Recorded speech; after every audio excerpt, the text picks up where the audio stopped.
Hello and welcome to episode 8 of the 3 Points of Articulation podcast. I am your host, Jamie the Big Tasty Wills. I am joined this week by my usual compadres, Adam. Howdy, howdy, howdy. And the wrestling man, sorry, I should have said in full there, shouldn't I? Adam the wrestling man. Don't people get confused with other Adams. And Jonathan Flashback Fenton. Johnny Flashback. Hola, amigos. How are you both doing? Johnny, how are you getting on? How's your New Year's? It was quiet. Just had a few drinks, and I thought I had quite a lot of drink, and I didn't even get drunk. So, a bit of a bonus or not a bonus, depend how you look at it. Well, you, Adam, how's your New Year's? What'd you get up to? Yeah, nice and quiet again. Obviously quiet at the moment because of what's going on, but just nice family time. I don't really do New Year's anyway. I'm usually in bed by about 8 p.m. Yeah, same. And home by 11. I did have a game of drinking Ludo, though. That was quite exciting. Well, how does that work? Drinking Ludo, you've never lived. Is it Ludo or Cluedo? Ludo. Oh, right.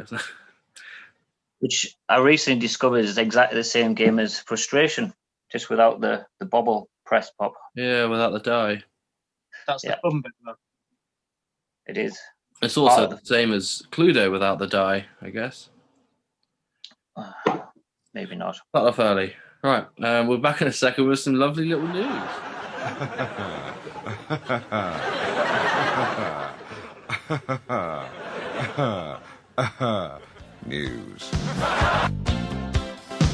News World Order time. Now, guys, I'm going to be looking at the latest news since the last episode of the podcast. I'll kick off this week because I've got there's some good news and there's some fun news as well. So you know how much guys I like news. So the major podcast released the retro figures.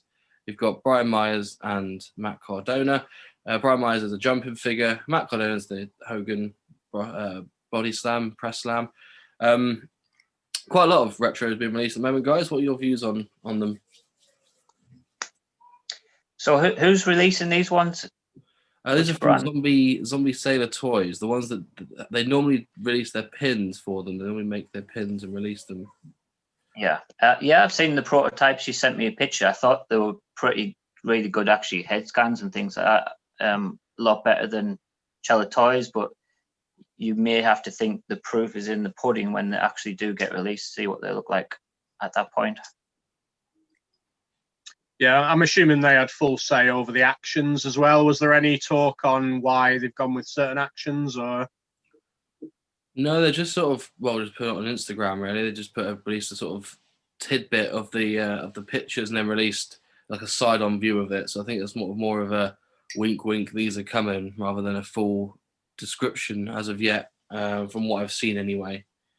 Well, they did announce them on their own podcast. I know in the past they've sort of talked about if they did get Hasbro made, they would choose these actions. I just can't remember the reason behind it, unfortunately. But I do remember Hawkins did want a jumper. I think it was because he was a massive Rockers fan back in the day. If I remember rightly, it's from my memory there. I think he was saying that his favourite when he was a kid were the Rockers. I think that's why. If that's the only reason, that's a bit rubbish, to be honest. It needs some kind of link to the wrestler. Yeah, his finishing move is a clothesline currently in Impact Wrestling, so I don't think that's going to link him well, is it? Yeah, I couldn't even tell you the finishing move of Hawkins or any sort of moveset. I mean, I was struggling with the Riders moveset as well. Not too familiar. Well, it was the Rough Rider. It's now called Radio Silence as his finishing move. Yeah. What was that, sorry? Jumping leg drop, right? Yeah. On there. So I think Brian Myers' finish move was an Impaler DDT that Edge used to use. I think he now uses a clothesline in Impact. Right. I watched a few episodes and I'm bored basically of Impact Wrestling. When there's nothing else on there. Jono, what sort of news have you got for us? I think we've had a couple of new announcements for the Elite line. These come from Elite 86. We have discussed some of the potential upcoming ones in a previous episode, but recent release, we've had The Fiend added to the series, Sid Justice and Colonel Mustafa will come as the exclusive. So, the one that sticks out for me is Sid Justice. I was thinking, are they going to re-release the basic in the baby blue, which he wore at like the Royal Rumble 92, or they maybe could release that in red? It's completely different. I really hope they do it in red, so it's different from the basic, because that basic is pretty good as far as basics go. Usually, I'd completely agree with you on that. I hate when they re-release a colour, but I absolutely love the blue attire, so I'm hoping for the blue. I mean, that's the same reason I don't want to re-release, because I think they did a cracking job on the basic in the blue. But yeah, say what you mean. Well, I think if you release the blue one, there's no many places you can go, is there? It doesn't have any extra accessories that come with it. As much as that's iconic to me as Sid Justice from back in that Rumble that we all remember as children. I can't see anywhere that they can go with it different to the basic. I've just had a thought. He refereed a match at SummerSlam 1991, and he had like a referee attire on with a vest in black and white stripes. I wonder if they maybe include that as soft goods as a little extra. Who else is in that series? It was. I'll read the full series. We've got Triple H, which has a normal and a chase. Seth Rollins, The Miz, The Fiend, Sid Justice, Carmella, and Colonel Mustafa. So it could be a SummerSlam series then. Yeah, with Colonel Mustafa. Got a point there. Yes. Excellent We point. had The Fiend in last year's SummerSlam series, but I guess they could do the one from the SummerSlam was gone. Yeah, because Triple H does the SummerSlam 98 version. Oh, okay, yeah, so that makes sense. So, yeah, you probably think Sid is the SummerSlam. Well, exclusive reveal right here on the 3 points. Good trying to think about Carmella as well. When did she cash in her Money in the Bank? Oh, it was night after Mania. But she lost it against Becky and Charlotte at SummerSlam. There we go then, yeah. So, yeah, I mean, she's wearing the green. Is it the green cash attire, I think? We assume it was the SmackDown Women's title. Yeah. And maybe elsewhere. Very likely, Jamie. Good thinking. Yeah, we never know, do you? Yeah, we'll have to wait and see on that one. But yeah, I think a SummerSlam will make sense. I think for the time of year that's looking at being released. So I'm guessing, is that 85 or 86? 86, that one. 86. So yeah, it's only 3 months or so. We're currently on 82. So yeah, that makes sense to me. Interesting. Wait and see. Which means we'll probably get it this time next year. Next, Jamie. Next, we got, speaking of Impact, as I mentioned it three minutes ago, we got the Impact Micro Brawlers, which are being released at the moment. Obviously, I know you guys aren't massive Impact fans, but I think they do have some talent on their roster, believe it or not. So, I see you guys have caught any Impact over the last amount of time. I have not, but could you tell us what the lineup is? So the lineup, we've got Moose, who is a former NFL guy. He's got a big name there. Jordan Grace, who was a former champion. Big Mama Pump is her name on there. Doc Gallows, no Anderson though, just Doc Gallows, which I'm guessing was cheaper. Eddie Edwards and Abyss, who is the classic Abyss on there, which I find strange since he's signed with WWE. So they're coming to the Shop Impact website rather than Pro Wrestling Tees, but Micro Brawlers are still making them, which is a unique partnership. In terms of a series, that's a really good range of figures, I say, in the figures, because you've got Abyss, obviously the legend in there. You've got Eddie Edwards, who's been in there for a long time now. And then you've got Moose, who's the kind of proper big up-and-comer. And then you've got the two newbies. Jordan Grace is quite new. And then Doc Gallows, who has literally just joined. So it's a really good range of figures, that. Well, I think you guys can talk about them a lot more than I could. I'm very much not into Impact or into Micro Brawlers, so it's almost like a Venn diagram of. Yeah. The John Bit of a diagram. Yeah. Yeah. But yeah, I think I agree. It's a very good range of figures on there. I think it's good to have one woman in the series, as well as having Abyss, which is always a welcomed addition. But very strange they've got Luke Gallows and not Carl Anderson. Yeah, well, we'll maybe move on to what we also seen from Super 7, that they are releasing Doc Gallows and Carl Anderson. And we've seen some pictures of these. We post them on our Facebook page. So what do you guys think of it? Adam, I seen a little smirk on your face. Why don't you talk us through it? Yeah, they're quite bad, to be honest. Just the Gallows one especially is just pretty unrecognizable for me. He's got quite a very, very unique face, and they could have easily nailed that, and they've got it quite wrong. The Anderson as well it's okay, but it's a bit weird. And the promo shots that they had, that obviously we put on our promo page, is weird because next to each other, Anderson looks absolutely huge and Gallows looks little, and it's just a mess for me. Yeah, it messed with my mind a bit, to the point where I actually thought Gallows was Anderson and Anderson was Gallows when I first looked at it, and didn't really think of it because I haven't seen Impact as well. I've never seen Gallows wear the camo, and I thought Gallows may have switched to trunks and Anderson switched to camo, and it just messed with my mind, and I couldn't make heads or tails of it. It doesn't look very good. No, I think Super 7, as we discussed before when we looked at the Andre figure, they're definitely concentrating more on the boxes and the packaging rather than the figures, personally. We look at the boxes. I think I sent you guys the pictures of the boxes. So the outside looks great. I think it's got the fake ring. It's got the camouflage on there. But then the figures themselves don't. So I think they're just concentrating a lot more on the designing side of things for people that are keeping it mint in box rather than the old Lucy people like us. Yep, we were impressed with your boxes, but not much the figure. No, exactly. And speaking of unique companies at the moment, so we've got Nerds Clothing, which I'd never heard of before last week, releasing a J Switchblade retro figure. I said to you guys earlier as well, I never heard of J Switchblade until 5 days ago, and now it's sort of everywhere it seems to be. So he's in New Japan at the moment. So they had their Wrestle Kingdom earlier this week or late last week. And yeah, so it looks like quite a good wrestling figure. I think looking at the retro series, what do you guys think about this figure?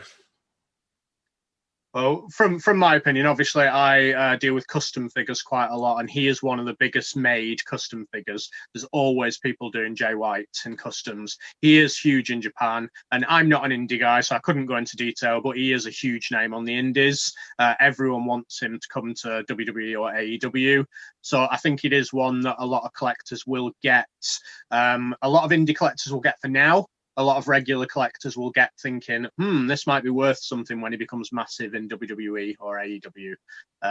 It looks like another one of the Chelatoy type things to me. So yeah, decent. Yeah, I mean, the figure looks all right. Is the market getting a bit saturated with these retro type figures now? Now with Chella getting involved, the Major Pod with Zombie Sailor, and now with the chalk line, you said? No, Nerds Clothing. Nerds t-shirt, yeah. Someone who makes t-shirts. So yeah, there's 4 brands that have been doing retro figures, and most of these guys I'm not really familiar with. I was maybe thinking of continuing with the Cella line of toys, but well, I'll actually move on to the next piece of news, is that the Ethan Page was officially announced.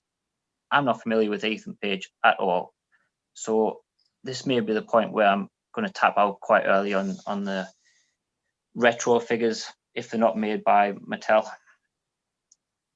Yeah, I think it's surprising the amount of companies that are not toy companies that are making toys, which I find a bit precarious, a bit strange. But yeah, I think we spoke about the Ethan Page one a few months back, saying that it's going to be pretty much guarantee in there, and then it's sort of been officially released now.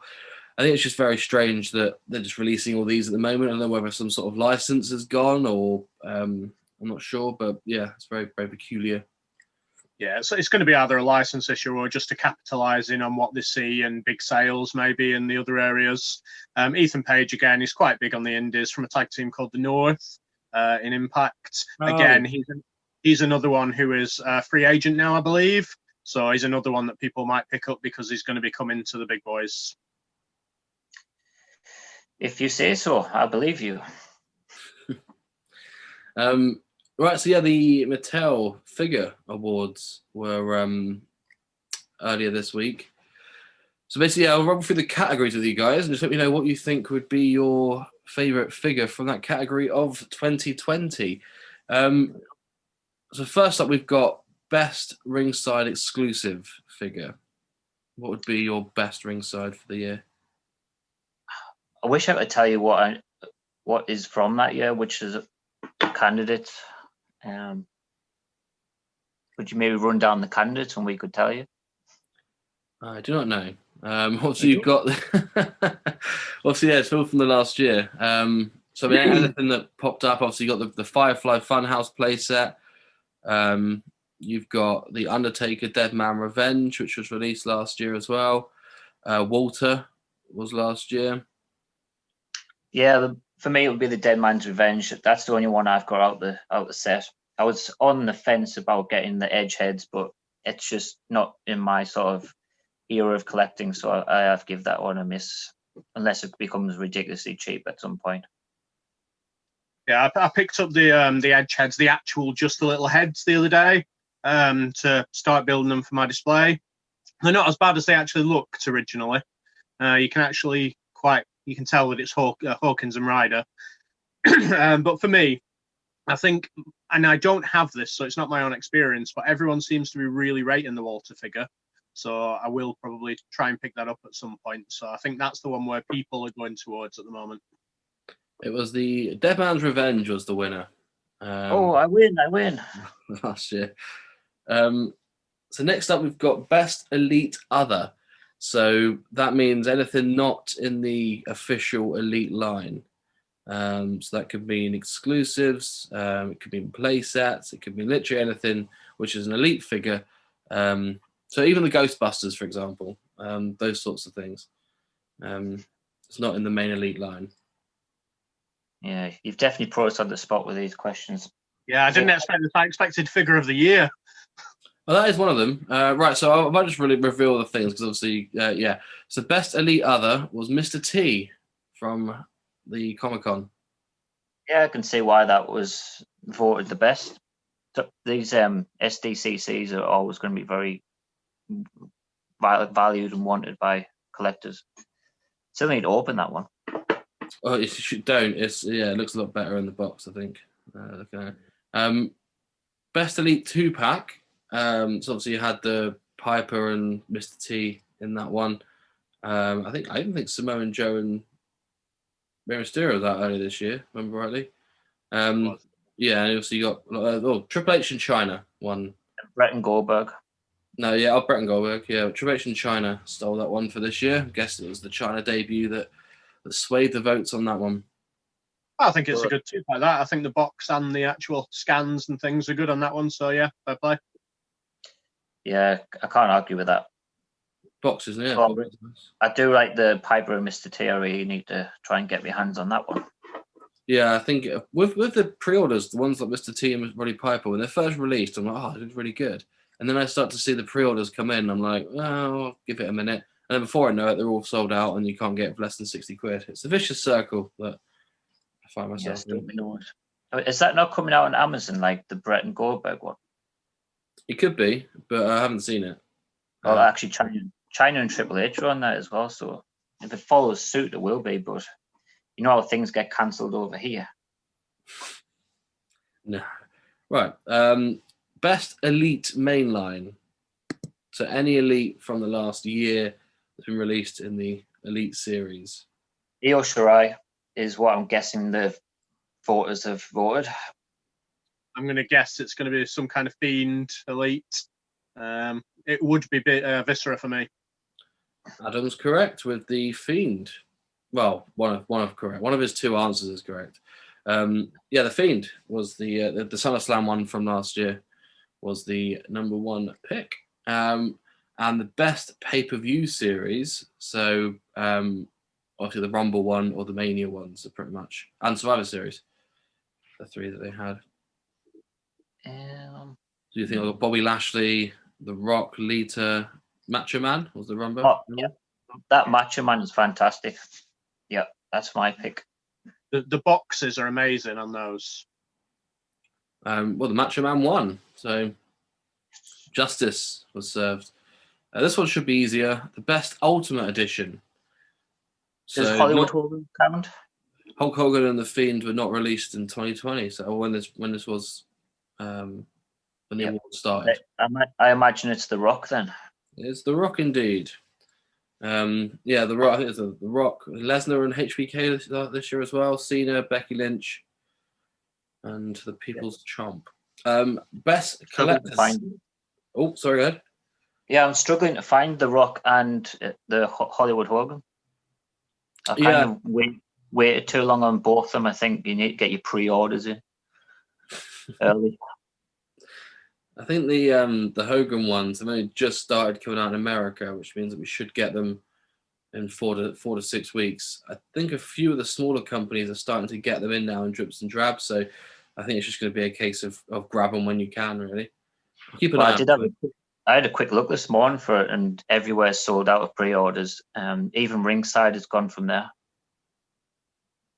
Crazy. So it's going to be a hot figure. Adam, what do you think about The Rock? Have you got The Rock at Ultimate? Did you pick that up? No, I've not got it. I've seen the pictures. Again, it's one where the box is nicely presented, but when you actually look at the loose figure, I don't like the bodies on the Ultimates, so it's definitely not for me. And because he's got very little on his body, it looks like a weird build for me, and I don't like it. We could put the T-shirt on to hide the body. Yeah, that's what I do on a daily basis. Yeah. Best collector's edition. So you obviously know in the regular series you get the collectors that are normally exclusives. So obviously last year you had Anvil. I think Sonny Deville was one of them last year. Undertaker. Freddie Blassie. Graham. Camouflage. Yeah, Billy Graham. Tie-dye, not camouflage. I think it'd be a toss-up between Anvil and Superstar Billy Graham. I'd probably say Billy Graham. Adam? Yeah, I'd go with that one as well out of those. Well, Undertaker won the best collector's edition. It's going to be decent box. The figures are just neither here nor there. I mean, what I was thinking, obviously, because it's American, they weren't as readily available over there as they were over here. Smith stocked them over here, didn't they? So one can think of over in America, they were actually quite a hunt for them. So maybe that's why it developed that. One mainly based around you two. Should be good at this one. Best Legends figure from the Legends line. It's probably the Ultimate Warrior for sure. I reckon that's what people would vote for. Yeah, that's going to win it. That has won it. So 2 for 2. And the best overall figure. So all of the winners, or everyone in general, who's the best figure? Oh, that didn't count, did it? Which one? Yeah, Ultimate Warrior, I think. Yeah, that should take it. Yeah, it has taken it. That's taken the top spot. Ultimate Warrior is the best figure for 2020. It's official.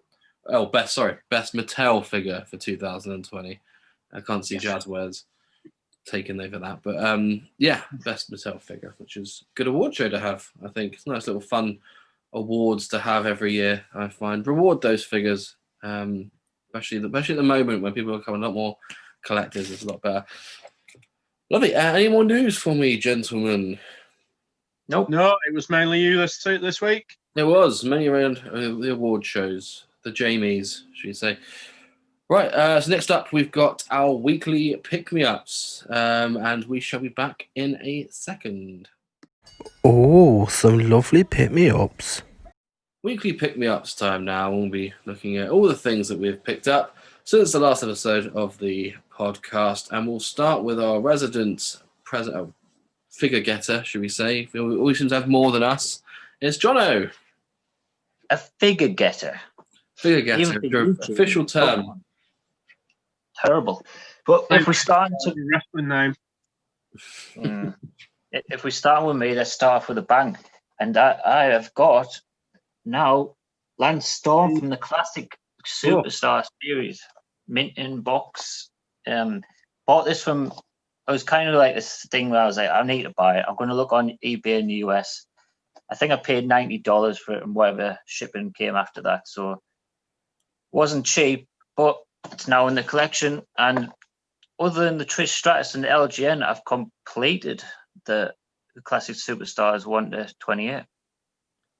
I saw that it had disappeared. I had a look this morning on eBay and saw that it had disappeared. So you must have managed to knock them down a little bit because it was 100 and odd when I saw it, unless it was a completely different one. But that one's disappeared. Yeah, I think you may have been looking at a different listing because this was maybe quite new at the time. This was in late December or something like that. Fantastic head scan on that one compared to the other Lance Storm figure that's out. That one's amazing. It is pretty good, that one. I'm happy to finally cross it off the list. I've been keeping an eye out for the Lance Storm one just for you, but obviously I haven't kept an eye out that much. Have you found it? But just the Trish one. I'll keep my my beady eye out for old Stratus. Yeah, I'm kind of looking at for a fairly decent price. I don't really want to pay more than 50 quid or something like for that one. I don't think it's worth quite as much. But we'll see. Right, on to me. I spoke on the last pod about changing my display up and starting a tag team display. So I've started to dip my foot into the water of that. So picked up a Lucy the other day. I really regretted selling it. I did have this at one point and really regretted selling it. And that is the Scotty Too Hottie Lucy. I managed to get it for £20, which I thought was absolutely amazing for this one because it's rocketed in value. And I'll be able to put it with Rikishi, or I might get a Brian Christopher custom order done to put in with Too Cool. Excellent figure, this. Really good. See if you can get a hip hop hippo custom made. That'd be. I could do. Want to go with it. I picked that up middle to late of last year. I think it was 30 quid right now off eBay in the box. Really, really good figure. I'm not surprised that that's been quite a sought after one. Yeah, excellent figure, and one you kind of wouldn't think they'll release, but they have, and it's good. But you only wished you had that Grandmaster Sexier to stand with him. Shocking that they've not released one in Mattel yet for me.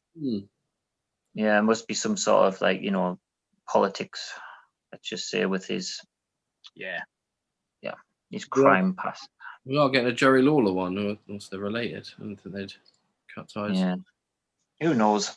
He's a fireman now, I think. Scotty Too Hottie, ironically.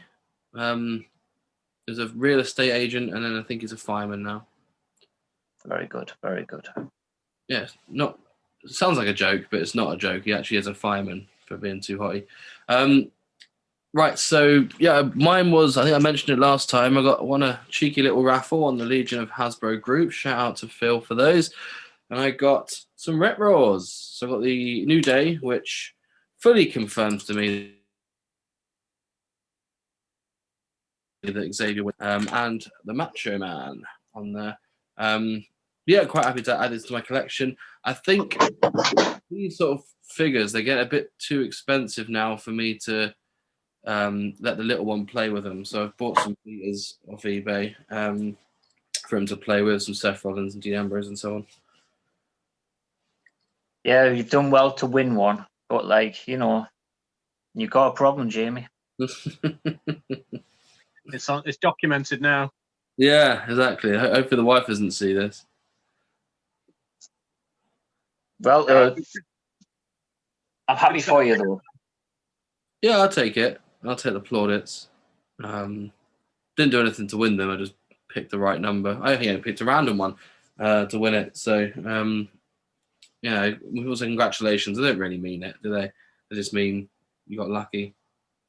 I often very much come across on Facebook. Jamie Will has commented, 4 randoms, please. Only on the retros, though. I need to build the collection up. Some of them I'm not going to be able to. You're only saying that because you've got an excuse now to do it. Yeah, it's leverage, I think. But yeah, some of them I'm not about to pick up at face value. Like the Ric Flair, for example, being 120 quid. So if I can spend £6 on raffle tickets to have a little punt at it, I will. Yeah, wait and see. Won't we? Very nice, very nice. Right, back to me. I also go with a Lucy, and I picked up Paul Heyman in the Build-A-Figure series. Fortunately, I put it on the bottom of the stairs, and when it was dark, I came and just pretty much did the Finn Balor stomp on him and broke his foot off. But I've glued it back on. It seems to be just as fine as it was, so he's still all right. I can go in the display collection. Love the face on Heyman on that one. Just the like evil smile. Yeah. I really wanted to get a hat, but everyone I tried on him kept falling off. His head must be a little bit too big. I've got a hat on mine. Got the ECW Jax one. Jax, yeah. I'm gonna have to try and find the Jax one, I think. Yeah, you shouldn't leave it on the stairs. That's living dangerously. Yeah, I brought it down for this reason, to show on the pod. My next one's. Oh, sorry, Jamie. Did you want to say something about Heyman? No. I've put my dangerously joke out there, which I think Adam's heard. But yeah, that's my opinion on Porus. Cut a very good promo on Smack, Talking Smack the other day as well. I know I mentioned Talking Smack quite a lot on our pod, but cut a good promo on Apollo Crews the other day. So he's still back. It's still at his best, is our Paul. Talking Smack's on a roll. It is. Good show to watch. I quite like it. Of an eve. So my next ones continue on my tag team vein. It's not very often that I see figures where I don't really care about the wrestlers and they make me excited. And these figures really made me excited, even though for me they're quite irrelevant in WWE and I didn't really care about them. And that is Eric and Ivar, the Viking Raiders. A lot of places have them quite cheap at the moment. I think they were buy one, get one free in the Entertainer, and lots of places are reducing them. So they're absolutely cracking figures. Really, really good figures. The face scans are excellent, and all the accessories are amazing. So even better than I originally thought. Yeah, imagine these guys were in the top 5 for all these categories on the Mattel Awards and People's Top Figures of the Year and all the highly decorated figures. But yeah, it's not for me because it's current, but I can appreciate a good figure when I see it. Yeah, I think they've been buried on the main roster since the figures either came out or were announced, which is annoying, but I think they're due a comeback soon, so I could see the figures sort of being a bit more sought after that. So no, I think, is it Eric or Ivar's the one that is out at the moment, isn't he? He's injured. Yeah, he's actually. I think he's been cleared now. I'm not 100% on that, but they should be back very, very shortly. I saw something the other day about. I think it was after the Dirty Dogs won the tag titles. I think he commented on that. So yeah, it'd be interesting to see if they come back to SmackDown or Raw, wouldn't it? I heard they're getting basic soon, actually. Sorry, what's that? The Viking Raiders are getting basic figures coming out soon. Don't know how they're gonna. Yeah, it'll just come without the entrance attires, I guess. Just very basic and bland, but still probably pretty good. Good for a Jamie Mills custom. They'll have no necks like Heavy Machinery Basics. And Adam Cole. Baby. Next up, so I picked up a beta set, should we say? So it had the WCW ones in there and the BCAs and so on. Just play with my little one with. I won't go through all of them because there's about 80 in there. But yeah, come with a test BCA SummerSlam little broom in there, which I'll probably open. Might do a little unboxing on. It's been a while since I've held a boxed BCA. Regardless of how bad the card is. Very big box for a tiny figure. Is my first opinion on it. But it brings me back to being in John Lewis back when I was 8 or 9 years old and find them on the shelves. Check you out, opening mint on card from the 90s. Well, yeah, it's not really mint on card. I mean, look at the state of the. I didn't say the card was mint. The figure is mint on Figure's- card still. Yeah, but it's a very boring figure looking at it. It's literally just Test, not looking like Test. Oh, okay. Not even got a waistcoat. Not a waistcoat on there. No design on the trousers. No like cross or anything. Yeah, just a very boring Test figure with a lovely broom to go with him. From his janitor gimmick, I imagine. BC is enough for me, but to be honest, I think there's a lot of nostalgia for some people with these, and I would imagine there's going to be a little bit of a sideline going on soon.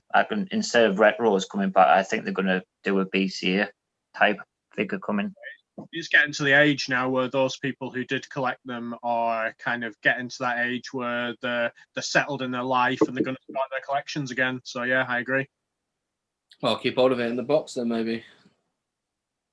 Do that. Why not? Are we back to me? That's We it. are. Well, last time I said that I've been getting the AEW figures from Series 2, and for some reason I couldn't bring myself to open them. And I'd seen a little listing on eBay. It was for 7 figures, and I got them for the price of 6. So paid £120 for 7 figures, which also included the Cody from the ring, which is, quite an expensive figure on its own. So I basically got that one for free. And yes, so got MGF, Mox, Dustin, Hangman, and Penta, and I've seemed to have misplaced Ray Phoenix, but he is there somewhere. He'll probably rise from the ashes in the background in a minute, won't he? Oh, there he is. And Ray Phoenix. So basically got all them for 120, price of 6, and free Cody. And I didn't have to open any of mine. And I'm very happy with actually the quality of them. I heard some people said they were quite bad, but stiff limbs, everything seems to, bend quite well. There's a lot more bending than there is compared to the Mattels and things like that. So I imagine you do possibly more moves than the Mattel Elites or even Ultimate. Impressed? You got them with full accessories and you're planning on displaying them loose anyway, then yeah, great deal. Yeah, I was happy with that. Yeah, I think a lot Especially of with the body. Oh, sorry, go ahead. I said just especially because it come with the Cody, which if you bought it on its own, it's quite expensive. If you didn't find it in the shop with the ring. Definitely. Not sure what the thought process behind the person opening it up and selling it was, but yeah, I'm guessing someone probably opened them to display them and then didn't like them or short on cash, and you benefited. Maybe thought they were going to make a profit, but I guess they didn't. Unfortunately, it was an auction, so win lose. Yeah, decent get for those. So I picked up sort of sporadic ones from the first and second wave or series, and yeah, it's not really for me. I think I get annoyed with if you're gonna be a completist. I wanted to get the chases as well, and I don't think that's going to happen. But in my humble opinion, I think we have to resign ourselves to the fact we're not going to get those ones, or we're going to have to, raid our complete savings, which I don't really want to pay a lot of money for one figure. It's not happening, and I wouldn't want to open it. No, yeah, I'd be arrested. Sent to the loony bin.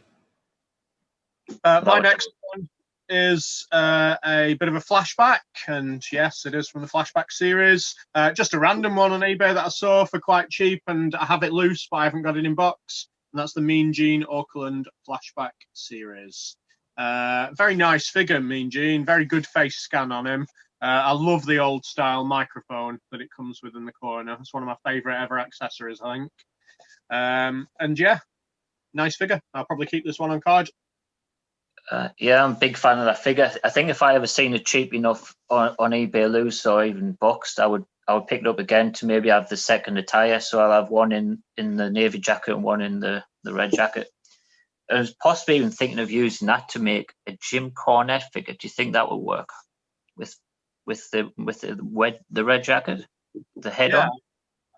I think it would. Yeah, definitely. Yeah, I've always thought about that, but then I think it was quite hard to get hold of the Jim Cornette head now, unless you get a casted one. Well, yeah, the BCA one's not great, is it?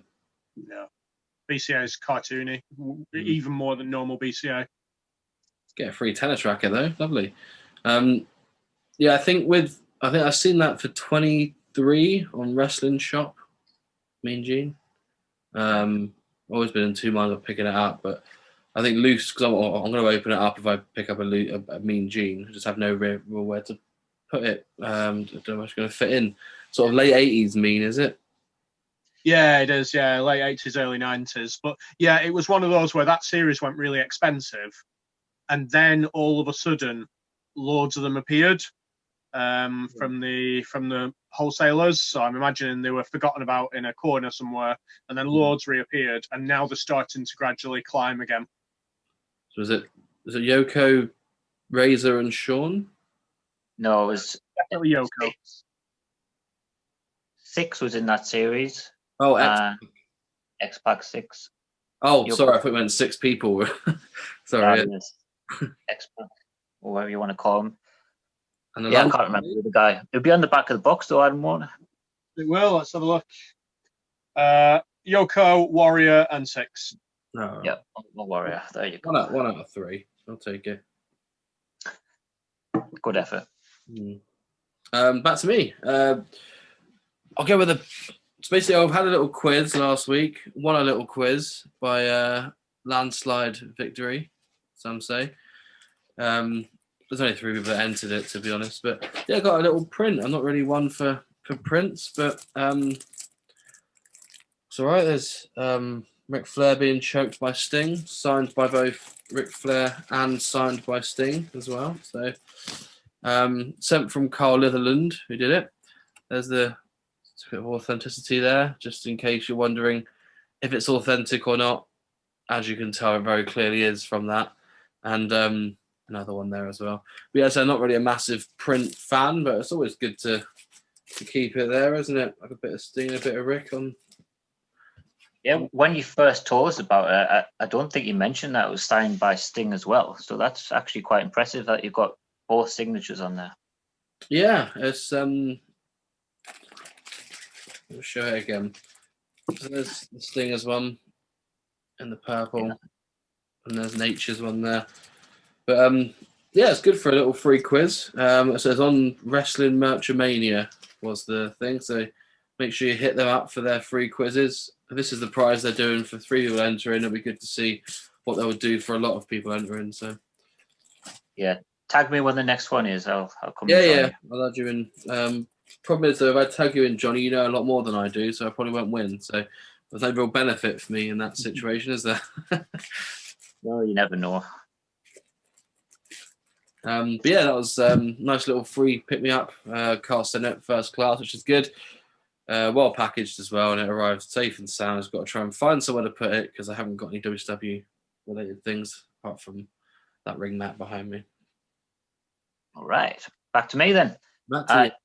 Seen a listing from Australia, and it was for Demolition Axe. I have already got one, but my version had quite a lot of paintwear on the face, so I decided to buy another one with knowing that it could have some sort of damage or superficial damage, but luckily the face is all okay. There is a bit of a looseness on the the right arm, so it might make a little mishmash of the one I've already got and this one to make a more mint Demolition Axe. Yeah, get that head off and get it swapped. That would do my head in. What's that? The loose arm? Yeah, I couldn't deal with it. It's not too loose. It's not like ridiculously loose, but it is slightly. What did you? It was good to buy. It was only about £30. What did you quotation mark the Australia thing? Did you? Yeah, because I don't think it actually comes from Australia. I think it comes from China. Yeah. No. Australasia. Well, no, Asia. Yeah. Well, as a combination. Axe is the obviously valuable one out of the whole 3 demolition. I've not seen it recently for below about 45, so to get it for 30, decent.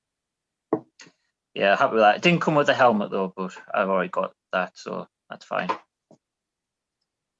Wish.com axe, which is always good. Adam, next up, what we got? Yeah, my last one for today. Obviously, I collect the Kilncraft cups, and I needed 2. So I needed Bret Hart and I needed The Undertaker.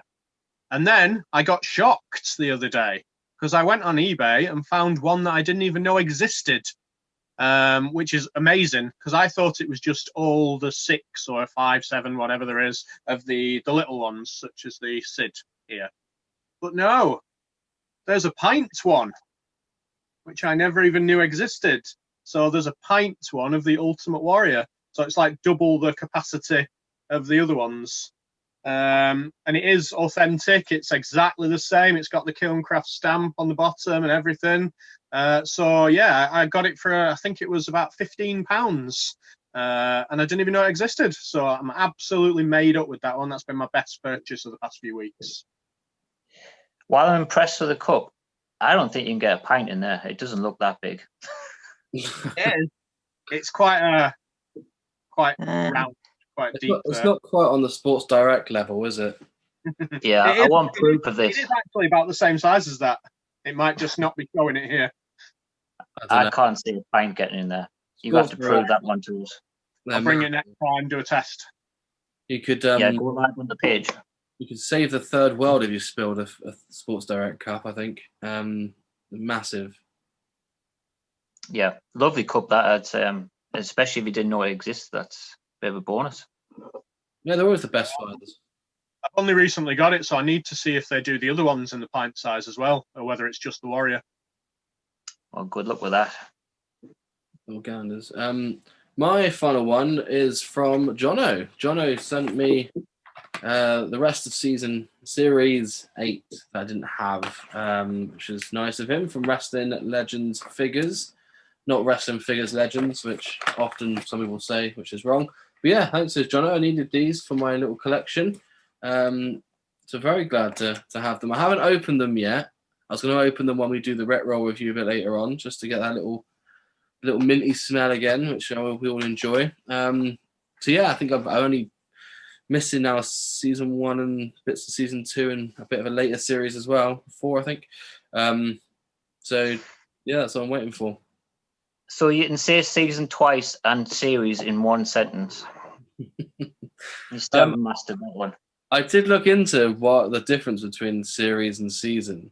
So apparently in America, a season is, say they'll say Peep Show season 9, for example. But then they refer to it as a series 9 episode 4, but then it's called a season if it's talking about the whole season, whereas the series would be about a specific part of that season. Does that make sense? I think we need to stop you there, Jamie. Just stop talking. Makes no sense. Let's not continue. Yeah. It's the Americans. Don't blame me. It's Americans. It's what they say. He likes American things now. Yeah. Let's just move on. Wave 8. Speaking of American things, I did a bit of a ringside order over Christmas and picked up Demir Young from series, what was it? 82, 83? Yeah. And yeah, so I wasn't sure about buying that, but it was cheap enough and I got it shipped with a lot of other stuff, so I could justify it. Not much to the figure, but I guess it's a flashback, so I'm going to need it. Is it? It was one where I really wanted it when I first saw it, but now I have no interest because I'm going down a tag team route. It really doesn't appeal to me. Do you fancy getting a Moolah to go with it? Well, Moolah's not out, not in Mattel anyway. No, and they won't do it. Get a Jax. No. Well, I've got the Jax, but yeah, I don't display Jax and Mattel together. I did try with the Giant Gonzalez. It just looked so out of place, so I decided not to. Right. Any more from you, Adam? Nope, I'm done. Oh, we're not mentioning that yet then. So, Jamie, anything else? No, I'm all good on stuff this week. Right. Okay. As we may have seen on Facebook groups, anywhere in the UK, is that the Entertainers recently got Series 1 of AEW in, and I picked up the Cody Rhodes, the Bucks, and Kenny Omega. I've only just realised that some of these boxes are pretty shit. In other words, well, there you are. I may open them. I've still got a pre-order coming from Fig Pop Shop, so I suppose I could open those ones and keep the Fig Pop Shop ones on card. Yeah, I think sort of Australian Entertainment have got them. It come out of nowhere, it seemed, didn't it? They sort of had nothing, and then all of a sudden stopped. Well, it didn't come out of nowhere. They were advertised on the website for quite a while before they come into stock, so they were always going to come in. But yeah, just been released this week. Did you get them before they took AEW off the buy one get one half price or whatever it was? Luckily, I did, yes. So I can sort of justify the damaged packaging a bit on a couple of them. So yeah, happy to pick up them for 15 quid each and open them up. I've seen some of the head scans recently for people that have arrived, and don't know whether they got a bad batch, but the Cody and the Bucks look especially bad compared to the ones I'd seen before. I'm actually quite happy with the head scans on these ones. Like I can't see anything particularly wrong with them. I know they're going to maybe do an improvement later on, but I'm pretty happy, which is kind of why I didn't notice the packaging until now, is because I was checking more so for the actual figure, which I'm fairly happy with. I think you're being unbelievably nice there, Jono. I think the Cody Rhodes is horrendous, the head scan. And I think the Nick Jackson is pretty bad as well. I can just about find the matte one acceptable. What I meant was that there's no sort of really bad glitches on them. They are what they are. They're not like... Oh, you mean, yeah, bad, like disfigurement. Yeah, bad paint efforts or things like that. Actually, I don't mind Nick. I think he's all right. Not for me. It looks like during The Simpsons when Homer invents that makeup shotgun.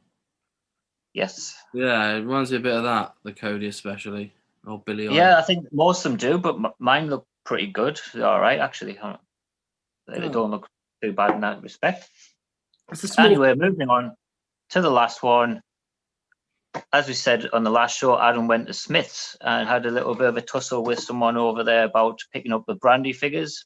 And he managed to get one for himself, and he also managed to get one for me. So I got Brandy Road from Series 1.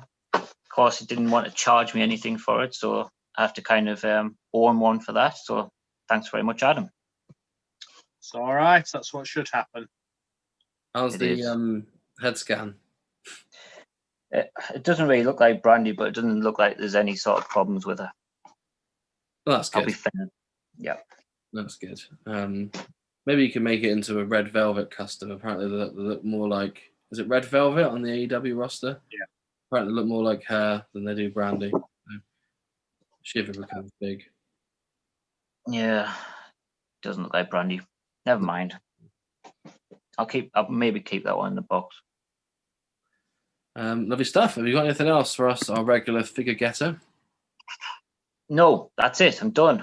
Lovely. Well, we've got our weekly talking point up next. So that's on the Fantasy Wrestling League, which is going to be a segment mainly about Adam speaking, I imagine, which I'm sure we'll enjoy. So we'll be back in 2 seconds.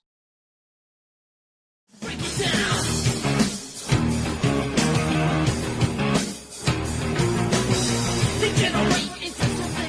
Weekly talking point now. Break it down, as it's also known. I'm going to be discussing the Fantasy Wrestling League this week, as you may see on Adam's hat. And speaking of Adam, we're going to pop it straight over to him to have a bit of a rundown for the Fantasy Wrestling League.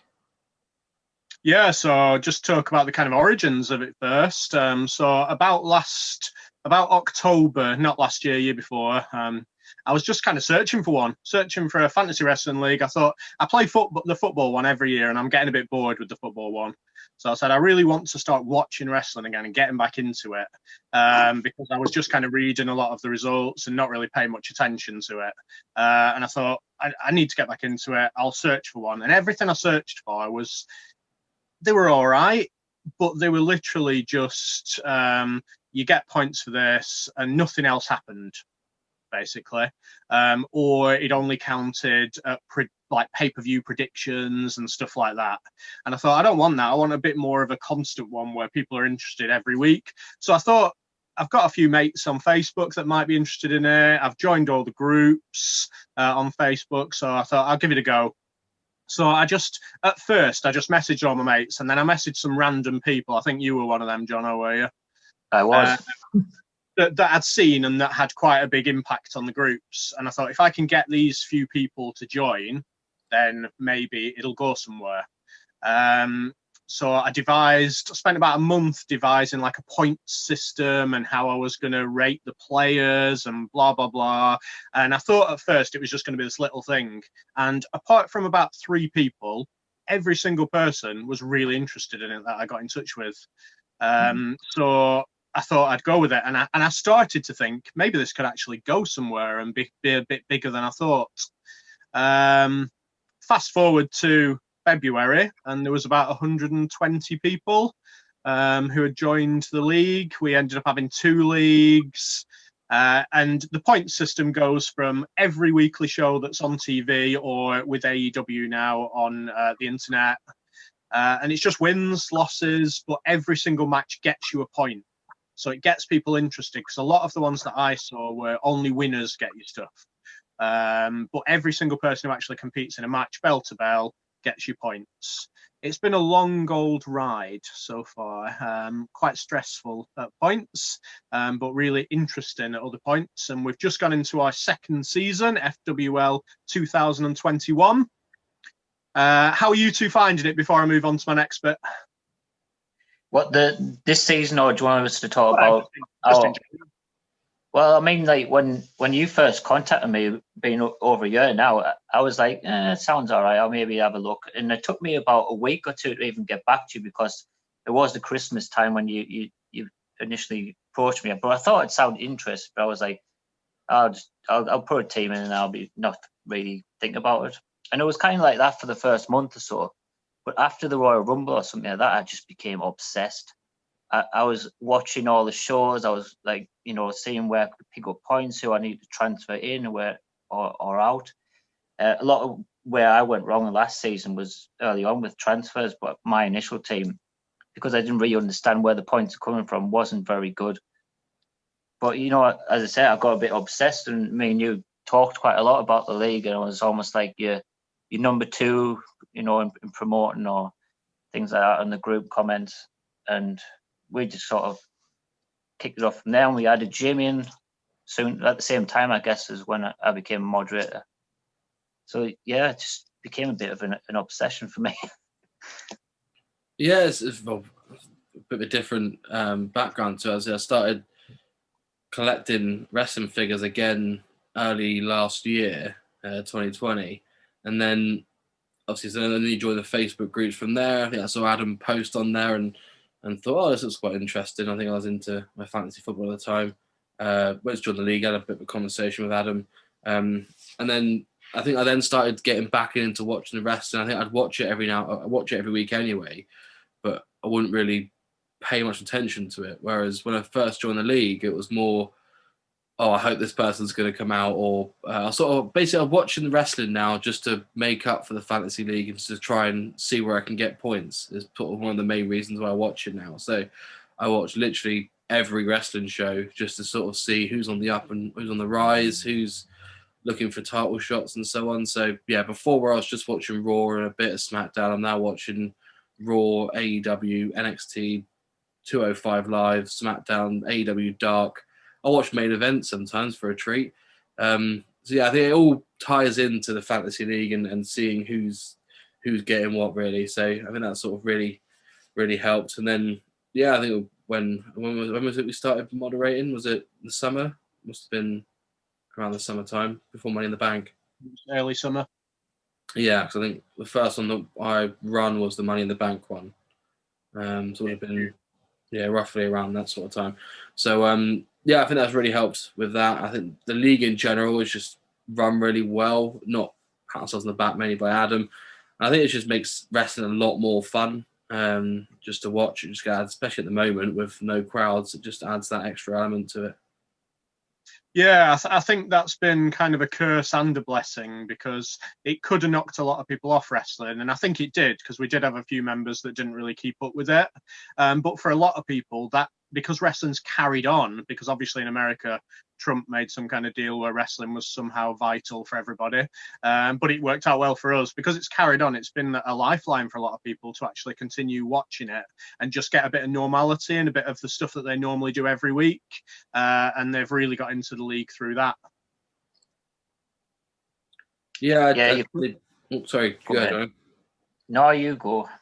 I was going to say, I think that period of 2 months where it was classed as a vital sport, even though everything else had stopped, was very important. I think just for people either getting into it or getting back into it, it's just sort of having something to tie them over really has helped. And I think the fantasy league just added to that, I think. Yeah, it was good that it continued, but it did knock a lot of things out of kilter with people that were available to use and who was gone and who was still there. And even like the main events was getting switched out with Roman Reigns leaving and things like that. Because I built my whole team around Roman Reigns winning at WrestleMania, and then that didn't happen and kind of threw a lot of things. And I did well quite a lot through the season, but transfers became my worst enemy in that I ran out of them very quickly and ended up finishing 4th, just out the prize zone. So yeah, talking about prizes, obviously I funded it all last year, or 95% of it last year. I did strike up a really good partnership right at the beginning of last year with an up-and-coming figure company who were just starting as well, which was Fig Pop Shop. And we made a deal where basically I would get stuff at cost because I was still funding it and he didn't know who I was and I didn't really know who he was. I would get stuff at cost and then like buy stuff as prizes basically, and we had certain competitions where if somebody won I'd get them off him, and that relationship built up and continued, and Fig Pop Shop is now the main sponsor of our league. Steve, who owns Fig Pop Shop, is donating prizes this year, so that's how we've developed a little bit. We've also got 8 other sponsors. Yourself, Jono, with Wrestling Legends figures is one of them. We've got a lot of others. We're working with a charity called WrestleCurs to try and promote the charity as well. They are a sponsor, but obviously they're not actually donating anything. We're just trying to get their name out there for the good cause. We've got about the same amount of people involved. It isn't a money-making exercise whatsoever. It's fun, it's exciting for people. I've had so many messages off so many different people, just randomly direct messages to me saying, my love of wrestling's come back, thank you, that type of thing. So I think the league's been really, really good for that, especially for people that are new to the wrestling groups as well. They seem to be the main people who are really getting into it, because although they might be on their early journey of collecting figures, they watch the wrestling more than a lot of the old school people, so they're really good to have in our league now. So yeah, it's major progression. I'm excited to see where it goes in the next couple of years. Obviously, you two guys have been brought on as admin now to help me out. We've also got a rolling moderator position where somebody helps out with the NXT competitions. And yeah, that's one thing that we've not spoken about. Running alongside the league, we've got lots of games and competitions. Every player that's involved in it has donated a prize, and I couldn't thank everybody involved in that more, no matter how big or little the prize. It's amazing that everyone's got together as a community, because the word community is used a lot in our wrestling groups, and it's very hit and miss from comments that you see from people, and some people are not good for the community, to be honest. But everyone involved in the league and everything about the league has seemed to have brought the good people together, which I'm really excited about. Yeah, it must be really rewarding when you get those messages that say, "Oh, you've got me back into wrestling." And to be honest, you yourself don't get enough credit for what you did last year and how much you spent on prizes and things. And people entered for free. There's no charge or any donations necessary. You just spend thousands of pounds of your own money just to make people happy, and I really commend you for that. And So well time. done. And time as well. A lot of time Yeah. every week. Obviously, the amount of times that we speak to you on a Saturday and you're stressed out from sorting the leagues. Yes, we do. I think, speaking on behalf of everyone, we do really appreciate all the work that goes into it. Yeah, it did take me a very, very long time to do stuff last year. I had a lot of help from one of my friends. I'll give him a shout out, Robert E.A. Spears. It's in the name, as I always used to say to him. He's responsible for a lot of my Excel spreadsheets, puts together all my formulas to basically streamline it and make it a bit easier for me to process. So I'm down to about, the main stuff takes me about 2 hours a week now. As well as inputting all the results and stuff. But I do that when I'm on my computer anyway, so I don't really class that as time. But transfers take about an hour to do on a Friday night. Putting the league places together takes me about an hour to do on a Saturday or a Sunday. I can deal with that. At some points last year, I was spending about 7, 8, 9 hours a week on it. So I'm glad it's been streamlined. Yeah, I'm pleased to hear that as well. Well done, Mr. EA Sport. Yes, I think especially now that you're back to full-time work, I imagine the hours are precious at the moment. So yes, full-time work, full-time business, toddler, family. But I think it's sort of like, I know I alluded to it earlier, but we've got the Rumble coming up end of the month, which is my favourite pay-per-view. But I'm not looking forward to the Rumble as much. I'm looking forward to the competition we're going to do for the Rumble. So I think that's sort of the big difference. I don't look forward to pay-per-views anymore. I look forward to the competitions we do around the pay-per-views. So, and that's what's been Yeah, it's good. It gives somebody something to root for. So I like it. Yeah, exactly. So what sort of tactics or things have you done for your team this year? What did you base your team around? Yeah, my team is all based around the Rumble. My original team is based around the Rumble. I've got your people that I would class as favourites. When we set up the teams in December, you've got Big E, you've got Rhea Ripley. At that point, Shayna Baszler was here or there, so I got Shayna Baszler in. I've tried to get as many women as possible in it because they will pick me up points at the Rumble. Because every woman that is on that roster, providing they don't get injured, is going to get points at the Rumble, where every man's not guaranteed. So I've tried to do that. I've tried to limit my numbers of NXT and AEW to as little as I could when I pick them, just because after the Rumble, my thought process will go and I can maybe get some more transfers in then. You've also got your tactical transfers to think about. I'm probably going to be making a transfer soon. I'll just reveal my tactics here. Probably just be making a transfer soon and I've got 2 NXT people in at the moment, and I'll probably get rid of one because that'll leave me with Rhea Ripley. And then Rhea Ripley will probably end up on the main roster, which will give me a free transfer. So it's stuff like that. You've really got to think tactically in the game. How about you guys?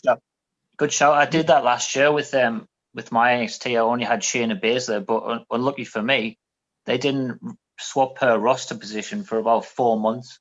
So I didn't really have anyone actually wrestling on NXT. And in that respect, I kind of, in hindsight, wish I did build it more around the Royal Rumble. But I did pick a few that I thought may win, like Bayley could win the women's and Charlotte, who I swapped out last minute for Asuka. But yeah, other than that, I don't really have any contenders for the male, which I kind of regret. But my tactic was going to be that I was going to build it a lot around AEW, because I know a lot of those guys have wrestled twice a week, both on Dynamite and Dark, so you could pick up the points there. So going forward, I'll probably be AEW heavy. But as you say, in the coming weeks, I'm probably going to ditch one of my NXT guys. Whoever's not got the most points, I'll probably swap it out. And I'll be looking for that bargain bin pick, which Adam's going to be doing differently. So if the cards fall right, I'll be swapping out one of my NXT guys for whoever's in the bargain bin. Well, if it happens the way I'm thinking about it, about kind of like a random draw of the people involved in the pay-per-view, then there's going to be a lot of people in that Rumble. So the chances of getting a really good one are probably going to be quite minimal. Yeah, probably end up being someone I've already got. Yeah, talking about AEW, that's a really good tactic because a lot of people don't pick a lot of AEWs because they only see Dynamite, let's say. But Dark, there's usually like between 11 and 16 matches a week on Dark. And you can guarantee if somebody's wrestling twice a week, they will win on Dark and they'll lose on Dynamite 99% of the time. Right. Which means that you'll get the full 9 points. Or you'll get because you'll get 6 from Dark and 3 from Dynamite, which is the same as somebody winning on Raw or SmackDown or NXT. So it's a good tactic. That I'm not sure it's a good tactic going into the Rumble, but it's a good tactic. Yeah, I feel like I've made a bit of a blunder in that in hindsight. You could also say the same for NXT and 205 because some guys wrestle on both of those shows. So it's only two matches usually on 205 though. Yeah, right. Fair enough. How about you, Jamie? What about your tactics? So tactics-wise, I've sort of gone similar. I've gone mainly tag team based for my team this year, only because that seems to be what was the title last year that sort of bounced around for a bit. So I've gone sort of tag team based. So I've gone a tag team wrestler in NXT. I've gone a tag team wrestler in SmackDown and one in Raw as well. Baszler was my Raw one with Nia Jax, but that's gone to sugar now, isn't it? But yeah, I've got Wesley Blake and Liv Morgan on SmackDown. Wesley Blake, I was thinking they might take the titles off the Street Profits, whereas Rudolph did that this week, which is annoying. And then Zach Gibson, A for the Dusty Cup, which I didn't realize we're getting extra points for, but I think him and what's the other chap from Grizzled Young Veterans? Drake. James Drake. Drake, that's the one, yeah. So I was going to put both of them in originally because I thought they were a bit of a hot streak. They'll beat teams like Maverick and Dane, and obviously they might be able to get on a takeover as well, which is coming up soon. So that was my thinking behind having a tag team one and a strong single-based wrestler per brand. So Toni Storm on NXT, which I think if anyone's going to take the title off Io Shirai, should be her. Big E and Bianca Belair on SmackDown, and then Keith Lee on Raw, which I think is sort of the same as everyone else, really. And then AEW-wise, I think I've gone Pac and Cassidy just because they're usually good for points. Well, Pac recently coming back. Cassidy normally wrestles on Dark and Dynamite as well. And then, sadly, I've gone for the Jono's big mistake from last year and put Abaddon in there. Which Me too. Yeah. She was cheap, 2.4 mil. Yeah, same mistake. We never learn, but I think if I'm going to do a transfer, she's the first one to come out for me. Her and maybe Wesley Blake, because I thought there would be a bit more. Are they called the Knights of the Lone Wolves? Is that right? Is that the name? It was a strange one from you, Jamie, because they're clearly going to be used as kind of security and things for a while until Baron Corbin's little push disappears, and then they might get a few matches, but I can't see them doing much until then. So my thinking was that the little 6-man tag that they seem to have on SmackDown every week, where there's a one-on-one match and then someone will interfere and then there's a 6-man tag. But yeah, it seems to be the theme on SmackDown is, let's start a match, let's stop the match, let's have another match. Yeah. The old with a commercial. This match has changed to a tag team match. So as a finale, just to show this, I'm sure obviously people in the Fantasy Wrestling League are well aware of this now. We've got our own championship belt. Well, it's my own, complete with all our sponsors, Big Pop Shop, and all the rest of them there. And the winner of our main league will also receive the mini belt as well. You've got to have been in the FWO for a while to be in the main league. But this is the mini belt from it. I found one company in the whole world that seems to be willing to do me a proper mini belt. So thank you, Royal Belts. I'll give them a shout out. And just if anyone is watching this and they're thinking, what on earth are they talking about? What is the FWL? If you search on Facebook UK for FWL 2021, no spaces in there, you should be able to find us. It's a nice little scratch logo with a bit of a Fig Pop Shop logo in it as well. We are looking for primarily UK-based people at the moment. So yeah, please join us. I saw is it Ricky Scarf's mini belt arrived, didn't it? It did. He put it as front and center on his display. It looks fantastic, which is always makes me want to win the league even more. Winning last year, if you're listening to this. Yeah, it was a top of the cream of the crop last year, but makes you sort of desire to win it even more this year. Yeah, as you said, you showing that belt. I'm tempted to maybe order my own as a replica, and if I was to get the mini belt, I'll have to earn it. I'll not be buying a mini belt. I'll have to try and earn that one. Mm-hmm. You can design our next belt if you like, Jono. Design our tag team championships. Oh dear, is this breaking news? It's too rich for my blood at the moment. Yeah, I thought so. The Electrum Cup. Yeah, any further points for the FWL from you chaps? No, just thank you for giving me this time to talk about it. No, thank you for giving us your time for doing it. I'll say thank you again, Adam, because you've done well with this. So kudos to you. Cheers, indeed. Underrated in the group, some say. And also, speaking of underrated, next up we got underrated our superstar.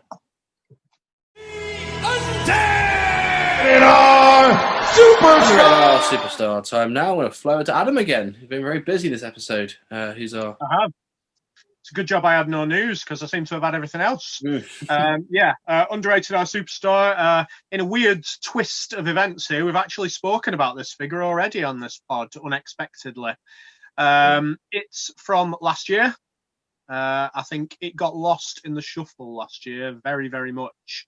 And it just wasn't really talked about from anyone. Considering it's one that should be one that rockets in value, I just can't see it rocketing in value. And it's a shame for me that it's not got a lot more praise than it has.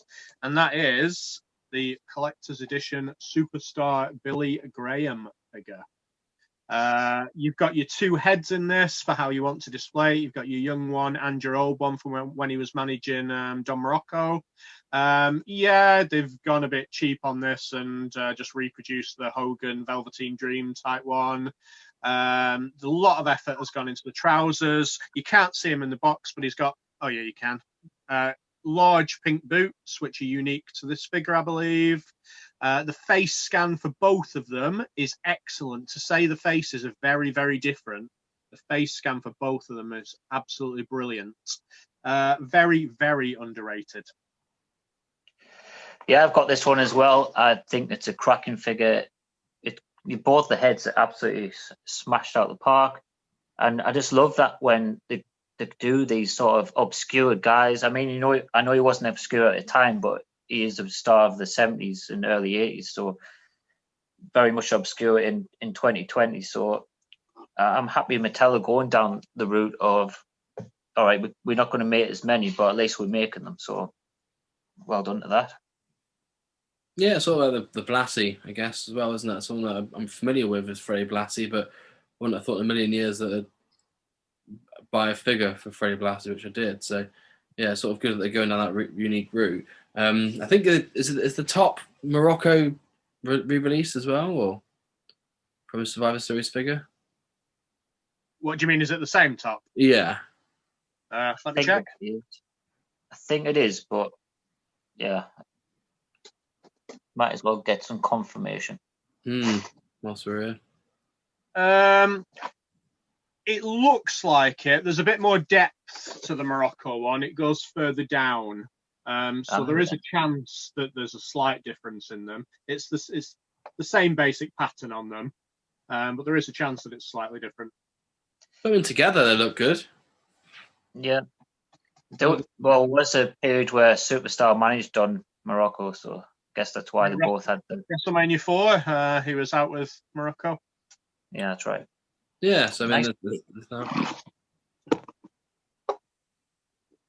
Yeah, definitely underrated. I think that's one that I think it appeared for a bit in the groups, whereas sort of 35, 40 quid. And then all of a sudden just sort of dropped off and no one really seemed to speak about it, which is a strange one for a figure like that. So hopefully they sort of collector's editions wise, they were quite sought after at the start of the year. Anvil comes to mind for the collector's edition, where everyone was sort of after one for a bit and then saw the prices and sort of cowered away. But yeah, hopefully they keep making these obscure ones, because I know for your guys' collection, it certainly fits in. It does. Yeah. Lovely. So that's a good underrated one this week. Any further points on the Superstar? Who I thought was Jesse the Body Ventura when I first saw it. Lovely. So next up, we've got the Retro Review. We'll be back in a sec. Retro Review time now, and we're going to be looking at Series 8. Series 8, Jono, just in case you missed that, of the Mattel Retros. So let's fire across to Flashback Fenton. Well, before Series 8, we obviously talked about last week's, and we've asked the listeners, they've given us their scores, so we've now got the totals. Nothing touching the top few, but we have got Chris Jericho that come in at joint 5th, so he's exactly joint with Big E at 5th. Kurt Angle and Sheamus scored fairly average in the mid-table area, but to nobody's surprise, Shawn Michaels rock at bottom of the league by a full point almost, beating Xavier Woods and Kofi Kingston as the worst retro figures so far. Justified. More than justified. I'm surprised Jericho got 5th. Yeah, I think it's a scarf that did it, to be honest. I think, an accessory can go a long way. You just made the 5th. You should have.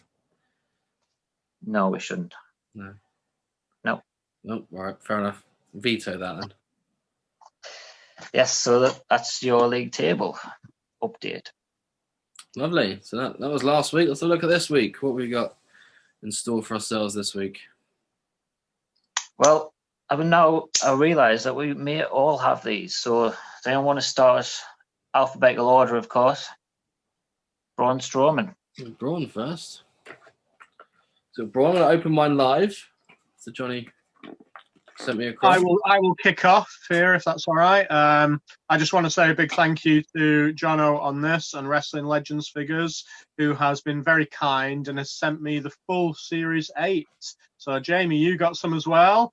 I got some as well. So a big thank you to Jono and Wrestling Legends Figures. A tear came to the old eye. Thank you for being so generous, buddy. No problem. It wasn't from the business, just from myself. I wasn't after any sort of plug. You're getting a plug. If you like it or not, you're getting a plug. Yeah, I really appreciate sending the figures. It was a big surprise when they arrived. I thought, because I picked up a Nakamura earlier this week. I thought the guy had accidentally sent me these rather than the Nakamura. So yeah, I looked at the return address and there was you on there. Yes, very happy to oblige, since it was very timely as well. That's good. But feel bad about tearing them apart now. But yeah, Adam, to kick off with your views on Braun. Yeah, I'm not going to tear him apart, if I'm completely honest. I like this figure. I think it's a great build for Strowman. I think the figure build is really good. I think the action is good because you can do the running power slam easily with this figure. So you can get another figure over his shoulder easily enough. I think they've made a little bit of an easy way out with the attire, with him having the plain vest on, and the amount of camo on the trousers is very, very minimal. I'm not sure whether he wore those exact ones. I've not looked into that one. But to be fair to them, there's a picture here. He's wearing what is in there as far as the top is concerned. He's got the right wristbands on. The face is a decent enough face scan. He's roaring like you'd want him to roar. I think this is really good. Jamie, are you going to rip him apart? I meant the series, not. All right. I meant like a physical tear it off, rip it apart. Well, go on then. But, yeah, I really like the figure. I'm in agreement with you, Adam. I think the face scan wise, you got everything you could want in a face scan. He's doing his normal Raw. I won't do the Raw, But yeah, you can do his stance that he does. You can do a power slam with it. I agree about the camo on the trousers. Could do a little bit more, but it doesn't make it stand out that badly. Welly boots you might see on ground force. But yeah, overall, very good figure.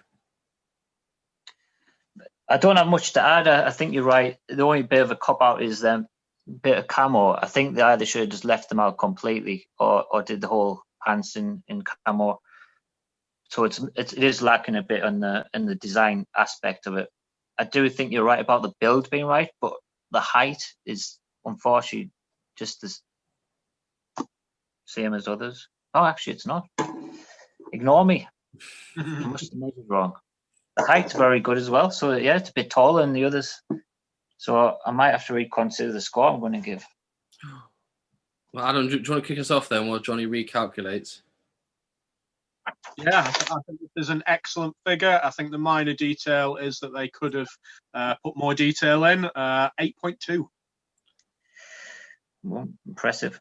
Don't know what we call a copycat. Yeah. So yeah. Oh, No, here we go. 8.2, Jamie. 8.3 it actually was, but yeah, I took a point off for the camo not being on there, and so I took a few extra points off just for the general lack of design on the top. You could have maybe got to get these hands in, but I can see why they didn't put that on because it would look so minute that it'd be pointless. But yeah, I think it's fair enough they didn't have any logos on his vest because he never wore them until quite recently. I'm going to knock off a little bit more on the camo issue, and I'm going 7.6. it's almost like pockets, So, yes, bit, isn't it? Good scores. Could be pockets. Yeah, he's done well on the scores. Let's see what everyone else thinks. Moving on, Iron Sheik. The Iron Jamie. I'm not a massive Sheiky fan from back in the day, but mustache-wise, really good mustache. I enjoy a good mustache, as you guys know. So yeah, I think design move-wise, the camel clutch, I assume is what they're going for. Adam, does it say that on the box? No, gut wrench suplex. Oh, all right, that makes sense then. Makes more sense. Boots-wise, also Xavier Woods boots, but the Sheik wore them first, didn't he? Did them first. Good bit of deco on the trunks and good bit of deco on the boots as well on the inside there. All in all, I think color-wise looks really good. Maybe could have done with a bit more of an accessory with it, maybe like a headpiece or something. But overall, yeah, I think for a standard figure of Sheik, looks good. Yeah, I mean, what you said about the camo clutch is quite accurate. You can do a decent camo clutch as long as the other guy's in the right position. Let's say Braun, you could do that to Braun Strowman fairly easily. It's like a piggyback. And even better, it's a bit of a double. You can do the gut wrench. The face is, it's okay. My mustache is a bit wonky, but what else can you do? I think he's meant to be doing a little smirk. So, yeah, or a little duck lips. What I'm saying is the mustache straight, but his mouth isn't, so it's wonky in that respect. So all in all, you could probably describe this as a simple attire that's done well. There's not much more you could have asked for. I think this is the first time we've seen the skin tone, isn't it? You up? The skin tone's off. No, it's the first time we've seen this kind of skin tone. Maybe. Don't know. I couldn't confirm that, but maybe it is. So I had written down, obviously, they've made a lot of effort with the boots. They could have just left them red, and they didn't. They put a little design on it, which is good. I thought it was a missed opportunity to get the old Hogan pose of doing the camel clutch, because a lot of these retros can actually move the torsos back and forward now. So he could have had the camel clutch to do on those. Mine has quite wonky eyes, so I don't know if yours has. The eyes is looking in two different directions. No, it's not too bad. No, so apologies for sending you a wonky one. I pretty much had what you said. It's a simple figure and it's done quite well. Yes, let's move on to scores then. I will kick us off, and I'm going for a straight 7, which is simply Tyre done well to score. So I'm thinking the mustache and the eyes now could be because of how the top of the body is, because it's a wobbly body. It depends on how it's sitting as to how they, I don't know, procrastinating. Yeah, I had it as a 6.8 for me on there. Good design, very simple, but yeah, good and simple. So I've knocked a little bit off because I don't like the style of body. I wouldn't like it on anyone, so it's not just this particular figure. And I've gone for a 7.3. It's still quite a high score, more than what we give. So next, Jeff Hardy. I guess I'll talk us through this one since it's my turn. I would say the head is kind of passable just because there's so much, distinctive things with Jeff with the earrings and the beard. I guess the face in general is not very good, but that sort of masks it. The tire is basic but accurate. The action is not very Jeff Hardy. I don't know why they've done this one. It's the Sami Zayn kick type. He never really did a kick. Poetry in motion, apparently. No,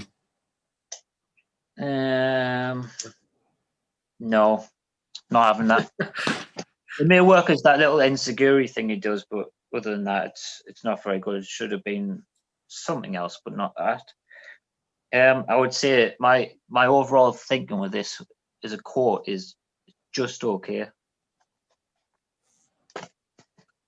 From my side of things, I think it's suffering a little bit of the Nick Aldis syndrome. I think the head and the features on the head are too big for the body. I think the scale is wrong. Yeah. Again, like you said, it's for a Jeff Hardy, they could have had so many different avenues to go, and I think they've gone way too simplistic on this one for me. There's enough features on the face. I quite like the detail on the beard and the earrings, but I think the actual attire on him is not great, and they haven't even made an effort with the belt because he always usually wore a kind of a studded belt or just something different about it. Just lack of effort, I think, for me, and the actions are pretty rubbish. For me, I'd say it looked like he's wearing a polo neck, which if you look sort of under, it's. If you look at the picture, obviously he's got neck showing, so I think that's like a bit of a cop out for me. Yeah, I think that's fairly accurate. I mean, you're probably only missing a little bit of skin tone. Well, it's made a difference to the score, so for me anyway. Yeah, I'd say overall, there's not much you can really do unless you're going to put face paint on him. Jeff Hardy wise, I think face wise, you can't really do anything else apart from cheeky little beard. Agree with about the big head syndrome on there. With quite a small head than our Jeff. But then it's Jeff Hardy. I think you need a bit more colour on there. Known for his colour as Jeff Hardy back in the day. So yeah, I know it's accurate to the picture in the background, but if you're going to pick an attire, don't pick this one. Pick a nice, colourful Jeff Hardy one. The hair isn't accurate to the picture in the background. There's no colour on his hair whatsoever, whereas he had red highlights at this point. I think if you're going to go on the attire, and with having Matt Hardy in the next series, this one, you should have maybe made a flashback into the Brood Hardy Boys days, I reckon, because they were doing sort of 2 flashbacks to current in each series, where this one's 3-1 in terms of flashback versus current. So it'd be nice if Jeff was a flashback rather than the current one. So that's a critique for me. Yeah, I think we had a chat about it the other day, Johnny, didn't we, about the 2 flashback to current, which they tried to sort of stick to from season 9 onwards, which we'll allude to in the next episode. But yeah, I agree. I think the Hardy Boys from either the Brood days or early 2000s would have been great. Nice bit of colour in there. You got Matt on the way in the next series, which they would have pre-planned for. So wouldn't have killed them to have a lovely little colourful Jeff on there. Right, let's hit us with some scores then. Who wants to go first? I'll go. Yeah. As much as I've ripped it apart, it's not a bad figure. It's pretty standard, straight 6. Well, I'm going to actually say a snap, and I've already wrote it down. It's a straight 6. It's just okay. Oh, you're countdowning us, are you? Written it down. It's a 6. 6.5 I went for. Only because I still like it's a Jeff figure. I think they could have done a bit more. Yeah, they definitely could. Action-wise, I mean, you still sort of can do the Swanton bomb with it. Won't want to push it back too much, otherwise you won't be sending me another one. But yeah, you still can do the action with it. It's just not designed for it. To be honest, you could do the swanton just in that position and just turn the figure around. Yeah, you need to get the old legs to. But yeah, I think yes, decent scores around for our Jeff. Right, last but not least, Something take like it away. I'll crack on this. So Zack Ryder, we got next. So figure-wise, I think packaging-wise, it's the fist pump is the action for it for his woo woo woo. Which was a gimmick that was over in the early 2010s, mainly 2011. A good gimmick on there. Figure-wise, which is what we're talking about today, I'd say they could have maybe popped a little coat on him, but I think that's being really harsh. I haven't docked any points for that. I don't think he was wearing a massive amount of coats in this sort of day and age. Headband-wise, looks really good. There's a design there that says woo woo woo. Yeah, so I mean, overall, not much you can really say. They've just got very bland shorts, very bland knee pads, missing a bit of colour, but that seems to be the thing with this series. Adam? I think I would disagree with the blandness because that is what he wore. He wore black shorts with Ryder written on. He wore knee pads that were generally dark coloured with his Zack Ryder logo on. I think they've put quite a lot of effort into putting the logos in 3 different places. They've got it on the knee pads, they've got it on the shorts, and they've got the woo woo or WW, whatever it is on that one, woo woo. I don't like it when they show a picture where he's got something else on and it's not in the actual figure itself. Even though the retro doesn't need the mesh top that he wore, shouldn't have it on a picture. It's just a personal preference for me, that one, that I don't like it. The face looks a bit like a duck. It definitely does not look like Zack Ryder. They've put all the details on his wristbands and stuff. That is what he actually wore, with the long one and then the short one. The face ruins it, basically. Yeah. There's nothing on the back of the shorts either, just so you're aware of that sort of thing. Maybe could have put something on the back. Yeah. The head isn't very good. The attire is a bit not very good. It's all black, but it is what it is, as you said. The action, I suppose it works if you're just going to do it is woo woo woo, kind of works. And overall, I just think it was a bit of a bizarre choice, but I do understand that Ryder is or was close to the manufacturers. He's big into his figures. I'm happy he got it, but I don't know. I don't think he earned it. I don't want to say he didn't earn it, but there was possibly other people ahead of him that maybe could have got a retro. The Miz being number 1 for me. I don't mean to sound disrespectful because he has done a lot, especially in that era when he was the woo woo woo man, which was depicted here. And I'm happy he got it because he is a big collector. Yeah, it looks more like Stifler from American Pie. Yeah. Look at it. But yeah, I'd say I agree with it just says Ryder on it, but if you look at the size of the Ryder on there compared to the one on the shorts, I think in the colourfulness of that compares to the colourfulness of what's actually on the figure. It doesn't pop. No, exactly. And I think that's one thing that they allude to quite a lot on their podcast is that the colours need to pop, basically, which it just doesn't do for me. But yeah, so the action for one makes sense. You can sort of do a Rough Rider with it. Not a great one, but you can sort of do it. But yeah, that's my opinion on the figure. I think they missed a trick with this era where they could have done his pants where he had like a half leg. Yeah. Half shorts, just to make it stand out and be a bit different. Yeah, that would make it a little bit better.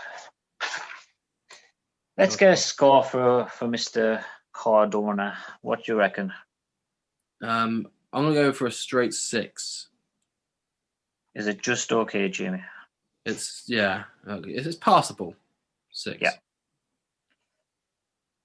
It's a 5.6 for me. I wasn't a big fan, but it had some redeeming qualities. Yeah, I don't mind it. I actually prefer it a little bit more than the Jeff figure, so 6.2. Lovely stuff. And there we have it. That's all the scores in from us. Woo, woo, woo. Lovely. So we got our 3 points of interrogation next. Also, we're looking next episode, season 9, series 9. So make sure that you get your scores in for series 8, just so we can update the league table and figure out what the best Mattel Retro is overall. Also, that happens on our Facebook, which is at 3POA or 3 Points of Articulation if you want to search for it on the bar. But lovely, we'll be back in a second. You what, mate? 3 points of interrogation time now. Will you guys shine a light on us like we're in Guantanamo Bay? If I pronounce that right? Guantanamo? Not really. Yeah, the investigation center anyway. So yeah, first up, obviously we'll allude to our Facebook group again, which was mentioned a second ago. If you guys got any questions, wait for the post on there and then comment with your questions. We'll read them out if we enjoy them or if we got time. So first up, we've got a two-parter, which I'll do the first part for Charlie Stevenson, who has asked how the WWE can have, or how can the WWE have two world title matches with no valid challenger with the stacked and talented roster they have. So if we go to you first on that one, Jono, want to shed some light on that? I haven't really been watching too much of the weekly shows recently, but I did check out Raw this week because of Legends. So I did see the confrontation with Goldberg. Now, I've got nothing against Goldberg coming back and wrestling a match. Probably better to do so against the heel, to be honest, because people just want to really see him spear somebody and jackhammer and beat them, basically. Be like what happened with the Dolph Ziggler match at SummerSlam 19. Don't think it's a good fit in terms of which title he's challenged for. Maybe he could have justified him going for the Universal because he lost that and never got a rematch. And the reasoning behind it just didn't click for me because he said Drew McIntyre was disrespectful. But what we've seen is Drew McIntyre being incredibly respectful to everyone. He come out and he cut a promo on Randy Orton, but he cut it to Drew McIntyre. It made no sense. There's two storylines throughout the show. One was Orton being disrespectful. One was Drew being respectful. And it's just, go figure. It didn't make sense in that respect. So maybe you'll get your guys' thoughts on that one when we'll tackle the SmackDown side after.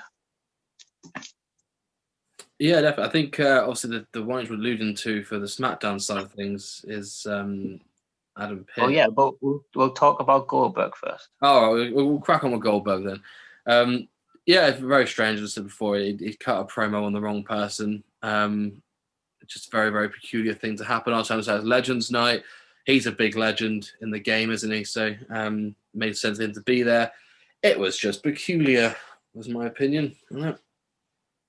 So I was going to repeat about the respectful thing. It didn't make any sense. I think Goldberg has a chance of winning this match. Yeah. Do you think that anybody else on that roster, if they were facing Drew, would have a chance of winning with the situation as it is with the storylines right now? Because I don't. So I actually think this was a good way to go. I'd have to rack my brains for that, but you're kind of right in respect that do you think Goldberg might win it because he came out of nowhere and beat The Fiend in Saudi Arabia last year? So, you've got that in the back of your mind, thinking they might just, pull a fast one over us again. I don't think it's going to happen. I think Drew will retain. I think, the other option we've got is if Brock Lesnar come back and challenge, for example. And that would be the only person that you could see taking the title off him, or Orton, who's obviously declared for the Rumble.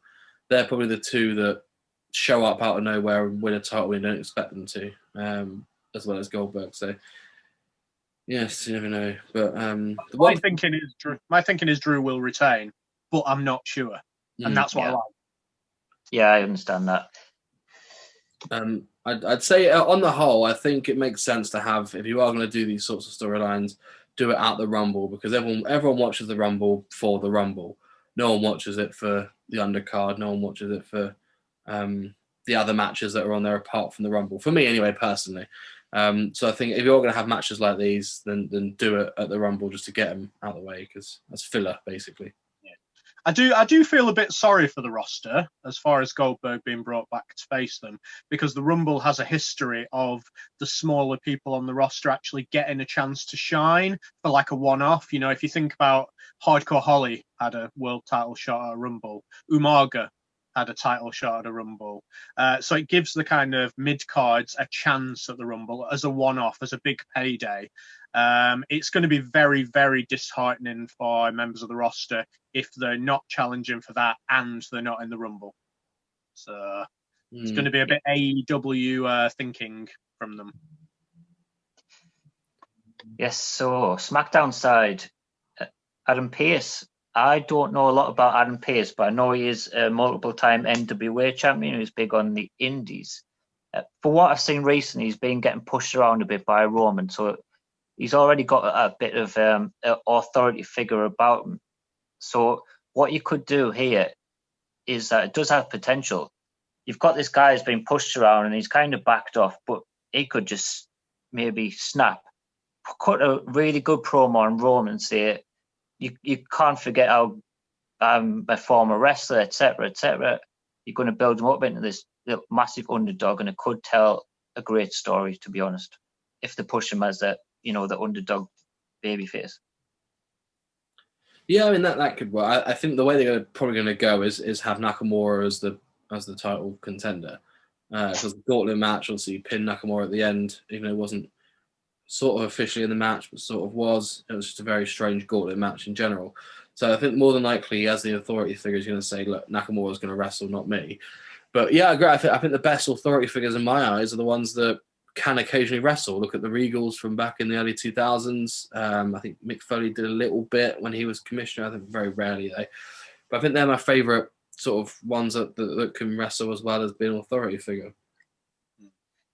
The fact that you've both said, number one, it's kind of extending the Roman Reigns being a little bit of a bully type of characteristic. And the fact that we've already got it ingrained in our heads that this is going to give a chance for Nakamura makes this perfectly acceptable. I'm not excited for it, but I'm thinking I don't know what's going to happen again. So that brings in that little bit of looking forward to it. I think, again, the Rumble has a rich history of authority. You got Vince McMahon winning it in '99. You've got who was it? Triple H won it in 2016 as part of the authority. John Laurinaitis was a special guest referee in his. Even back to Shane McMahon being a special guest referee in the first Rumble, I think. Yeah. You know, it's got that authority feel to it. So if they're going to do an authority angle, they love doing it at the Rumble. Yeah, one thing we can say, it is interesting and has potential. So, yes. And it's new. It's something new. Dead and Pierce side of things, anyway, not the. I hope he does get in the ring, because I think it could tell a good story of an underdog against a big dog. Yeah, and there has been a tiny bit of build. It's not been an extended build, but there has been a bit, so they've obviously thought about it. Right, move on. Move on to the second part, Adam. Second part. Ooh, just before we do this, also because there's two kind of matches where some people might be a bit disinterested, it also leads to the fact that the Miz might be involved in this. Valid point. I keep forgetting about that. So does he. So yeah, second part of Charlie Stevenson's question was more figure related, and it was, what figures do you think that Chella Toys should be thinking about releasing this year and the year ahead, or what would you like them to release in the year ahead? Should we kick off with one of you two, or do you want me to go? I'll go, because as I said in the previous segment, I'm getting a bit turned off by them just releasing guys from the indies I've never heard of. I wasn't too impressed with the Nick Aldis. I think the head was a bit off. So it's going to take a bit of a star and a legend to bring me back. And with them being a British company, I think they should go with the Dynamite Kid if they can get him signed. His family estate to sign him on. So Dynamite Kid for me. Yeah, I think I completely agree with that. Would make sense. I can't see WWE making a figure for him anytime soon. As long as it's paired with the Bulldog Hasbro, maybe, and the same similar sort of attire, look quite good. Yeah, that was what I was thinking. It's good you thought outside the box. I think I've gone very much inside the box, and obviously, I don't know about might be the same as Adam one, but Owen Hart was the one I was thinking of. It'd be good to see the King of Hearts, Owen Hart, in there. Everyone wants to see Owen Hart. It's very much in the box, Jamie. Yeah, I know. That's why. For me, obviously, I'd want them to release the ones that Hasbro didn't, but it would depend on the rights to names and things. Obviously, your Dino Bravos, your Herculeses, but I think they should go more down the people that we don't normally get figures of. Your ring announcers, your Justin Roberts, maybe Lord Alfred Hayes type of jobbies. Just something that's a bit different, but that's more mainstream than they're doing at the moment. So, who would you think? Just any of those guys you named? Yeah, I mean, he did say people. He didn't just say to limit to one. So I just had a list of a few. Was the question, who do you think would be a release, or who do you want to be released? What figures should Chelatoys release? So a bit of both. Yeah. Oh well, I think we've covered that one, and we'll move on to the final question of the show. And again, Alan Logue snuck in there with a question of the week, and we got, what was the biggest missed opportunity in wrestling in 2020? It could be a wasted storyline or wrestlers not getting a push, etc., etc. And go with you first, Adam. The Fiend. Just the whole Fiend. He's the biggest merch seller this year. They have no excuse not to absolutely rocket him to the hills, and they haven't done. So I'm really, really hoping they do in 2021. I know there was a few rumours earlier this year that he might appear 2 or 3 times in the Rumble. That was about a year ago that those rumours were going around, though. And you've got to see him having a massive match at WrestleMania. But last year was just a washout. Whenever he got in a position where he looked like he was being pushed, he lost. And just not good enough for me for his position on the roster. Yeah, it's happened quite a lot with Bray Wyatt in any carnation. Just been his whole career, isn't it? Sadly. Yeah. For me, it's Otis. I think they found a little diamond in the rough there. They gave him a good Mania match, a good Mania storyline. Put the money in the bank on him unexpectedly. A good opportunity to cash in on an untapped potential for me, and just went nowhere. Absolutely nowhere. Him and Tucker could have had a good storyline. Absolutely nowhere. And it's just sort of cul-de-sac for me personally.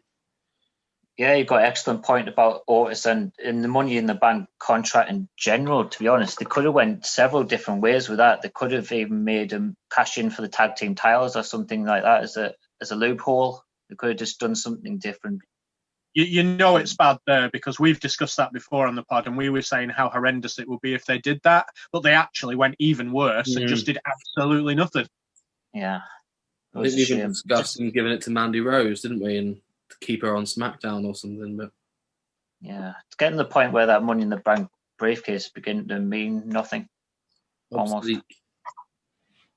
And especially when we didn't get to see the the cash in by Asuka when it was just, given to her by Becky Lynch. Yeah. The pregnancy. She could have cashed in at the scan, couldn't she? Pinned her like Maria Kanellis.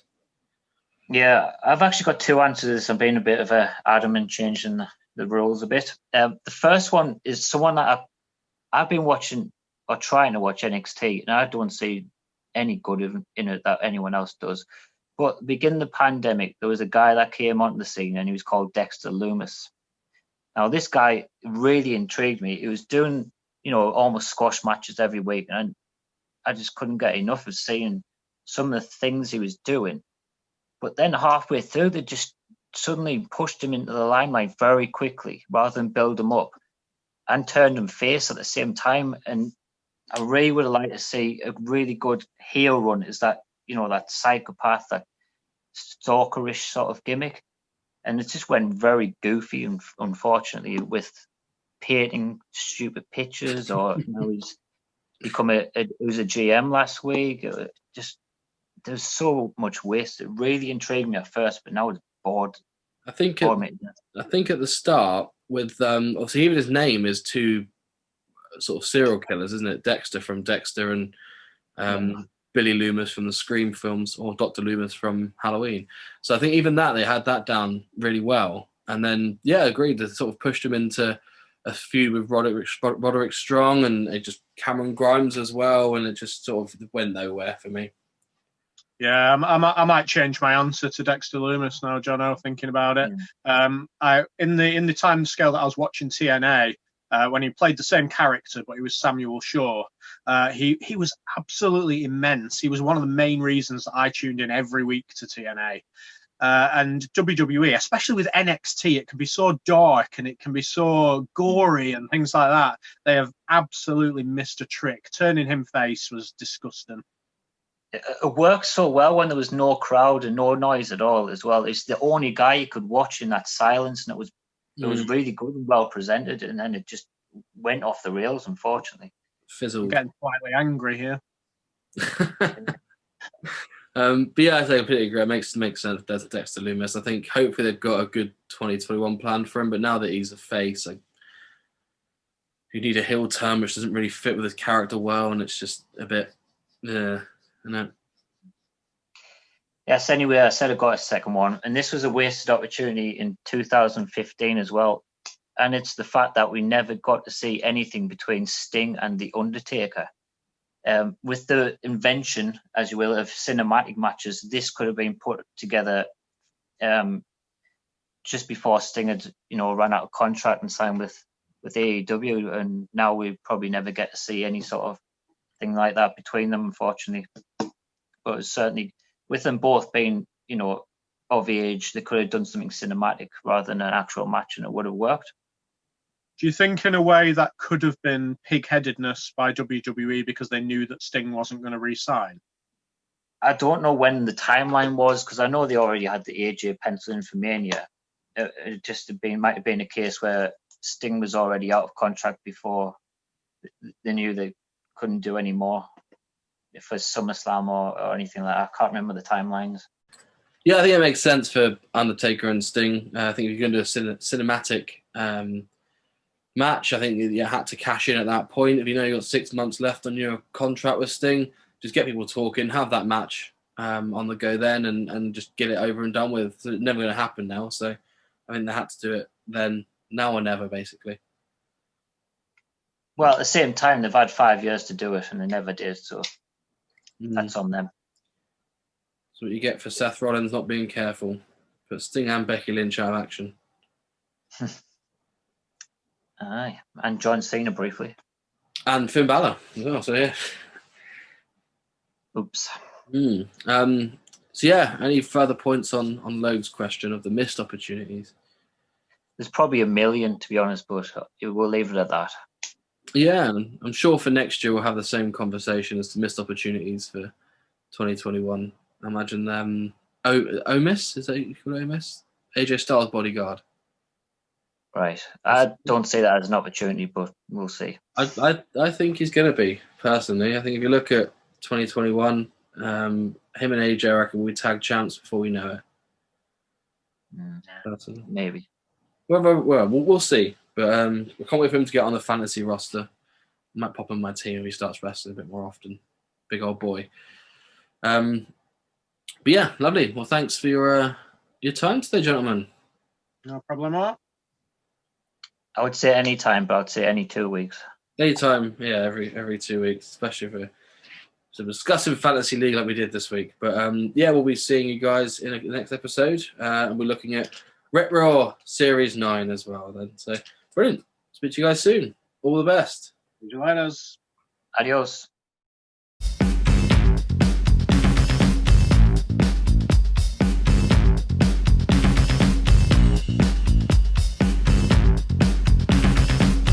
The 3 points of articulation.